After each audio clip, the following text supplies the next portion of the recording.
kabuhay, nandito tayo ngayon sa Freedom Park, Marikina, kung saan ginaganap ang kauna-unahang drum and lyre competition na handog sa atin ng Barangay Santa Elena. Hindi ininda ng mga kalahok ang mataas na sikat ng araw at bubugso-bugsong ulan.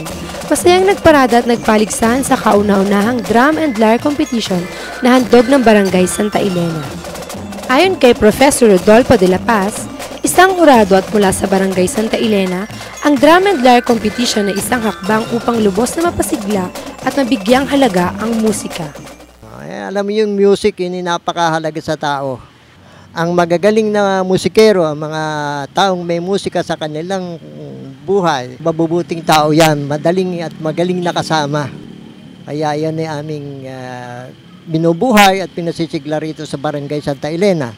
Ito ang kauna-unahang competition na gaganapin sa aming barangay dahil nagse-celebrate kami ng kapistahan at una-una nag-celebrate kami ng ika-11 taon anibersaryo ng aming barangay. Ang nagwagi at nag-uwi ng tropeo bilang pinakamagaling at angat sa lahat ay walang iba kundi ang Quezon City Warriors na hinirang din na Best in Conductor, Best in Marching, Best in Drum and Lyre at Most Disciplined na grupo. Pangalawa naman at di pahuhuli ang Sinag Katipunan Pasig. At pangatlo nag-uwi ng tropeo ay ang Sagad Escapades na nagkamit ng Best in Color Badge and Flag Majorette. Best in Uniform naman ang Santolan Royal Scouts na mula sa Pasig City. Ang drum and lyre competition na ating nasaksihan ay isa lamang sa makukulay na kaganapan sa pista ng Barangay Santa Elena. Ito po si Munino